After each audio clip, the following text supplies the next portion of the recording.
Hey guys, do you ever, when you are reading through the prophetic books, or even just books of the Bible that talk about God's judgment, do you ever stop and think to yourself, God, is it really that bad?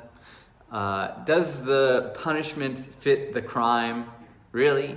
Does your judgment really weigh up to the cost of our brokenness and our sin? I've asked myself this question many times, especially because sometimes, especially reading in our current culture where we don't like judgment, we don't like to call people out for sin, we certainly don't want to be finger pointing anymore. We want to be very tolerant and understanding. It's hard to swallow passages like we see in the prophetic books. And so today, I want to simply ask, is it really that bad? Do these people who we've now spent over half the year looking at, who lived, 2,500 years ago, 2,600 years ago in Israel and Judah, were they really doing things that bad that it deserved God's justice, where he allowed these foreign countries to come in and destroy them for the most part and then take them away into exile? Does the punishment fit the crime? Well, Jeremiah chapter 7 sort of tells us about that. And in fact, in the message that we've been talking about all along, all of this, God says, is actually quite avoidable. In verse 5 of chapter 7, it says, "If you really change your ways and your actions and deal with each other justly, if you do not oppress the alien, the fatherless, or the widow, and do not shed innocent blood in this place, if you do not follow other gods to your own harm, then I will let you live in this place, in the land that I gave your forefathers forever and ever. But look," he says, "you are trusting in deceptive words that are worthless." And he goes on, "Will you continue to steal, murder, commit adultery, perjury, burn incense to Baal, and follow other gods that you have not known, and then come before me and stand in my house and say, 'We are safe,' to do detestable things?" And this is where Jesus gets this quote. Jeremiah 7:11, "Has this house," talking about the temple, "which bears my name, become a den of robbers to you?" So God is telling his people there's a way out of punishment for their sin. He says, just stop. Just stop committing adultery. Stop worshiping and following after other gods. Stop treating each other poorly. Stop abusing those who are the most powerless in your society, the orphan, the fatherless, the widow, the alien. Instead, treat one another with kindness and compassion and generosity. Trust in me rather than other gods. Stop, abusing one another. And so God says there's this option. You don't have to go down this route. You can still do the right thing and avoid this altogether. There is an option. But even then, you're like, okay, let's assume, they obviously didn't listen to God. Is it really that bad?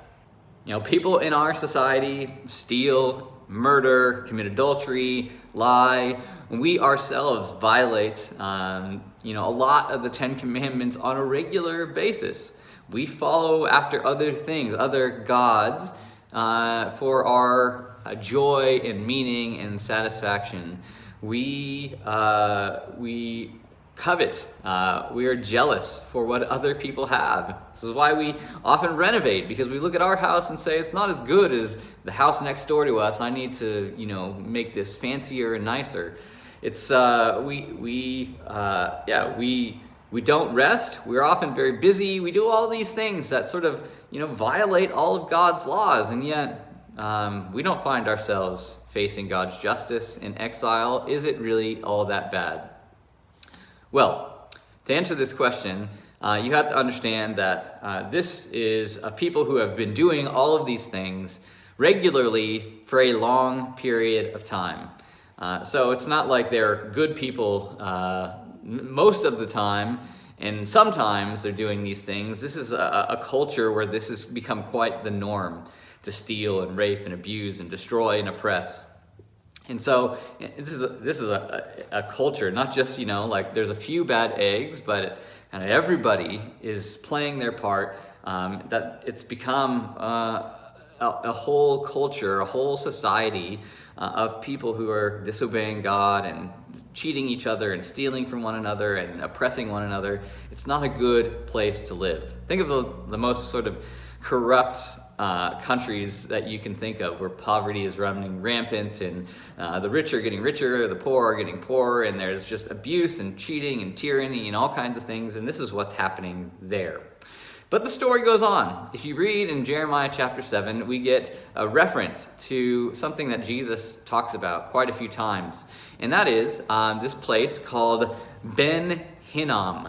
Ben Hinnom, or it's also called Ger Ben Hinnom, which gets shortened in the New Testament to Gehenna.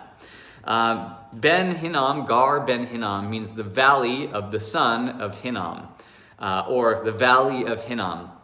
And this was a place that during the time of Jeremiah and during the times of the later kings and prophets, that the people of Israel and Judah would gather in this place, which was just outside of Jerusalem, and there they would participate in child sacrifice. They would take their own children and put them on an altar, this word called a topeth, which is like a fireplace, and they would sacrifice their kids to the Canaanite god Molech, who is a kind of the same sort of god as the Canaanite god Baal. So they'd offer their kids, their sons and their daughters, on the fire in order to worship this other god and gain his favor. This is quite a common practice in that day, and we see even the kings of Israel and Judah participating in this act. We see King Ahaz do that with several of his kids. People would regularly participate in this, and you notice in chapter 7 that God says, "I did not command this of you, and nor did it even enter my mind that this would be a part of normal society." Like, how could you even imagine that me as a God would think anything like this would be acceptable? It's not. It's one of the most crazy things that you can be participating in, and yet this sort of thing became a regular part of their society. So by looking at all this evidence, you can see maybe why judgment came to Israel and Judah. This valley becomes so detestable that eventually it became a place like a no man's land, that because of all this death and destruction and child sacrifice, the people saw it was cursed. And by the time that the New Testament begins to talk about the concept of hell, Jesus uses this place as an actual sort of graphic visual image to say this is what hell is like. It's a place of fire and of torment, of the worst things that you could be doing to one another. This is what that is like. If you continue to choose to abandon God, to be selfish, to manipulate and oppress other people, that is where you're going to end up. That you are going to be the one that gets put on the fiery altar and sacrificed. It's not a good picture. And so, when we want to get all sort of riled up about God's justice and judgment on people who are sinners, we have to know that this is actually the picture of what that looks like. It's not God is pointing the finger and trying to, get rid of you or punish you because you've done one or two things wrong or you've made a mistake or anything like that. This is God's judgment on people who constantly choose to harm and oppress and be selfish. And so judgment comes upon a society that has engaged in this sort of crazy, detestable behavior, which then, again, points back to us, that if our life is built on those things as well, then that fate will be the same as ours. Or our fate will be the same as theirs, That when we abandon God, when our life is filled with greed and lust and envy and hurt and all of these things, well, we are going to face God's justice too.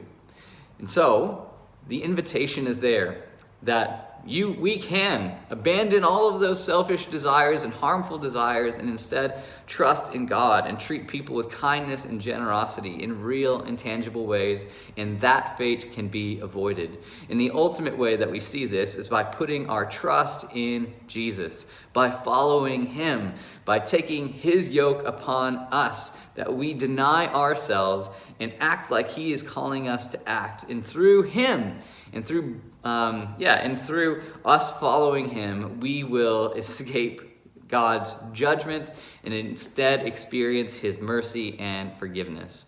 So, who are you going to follow?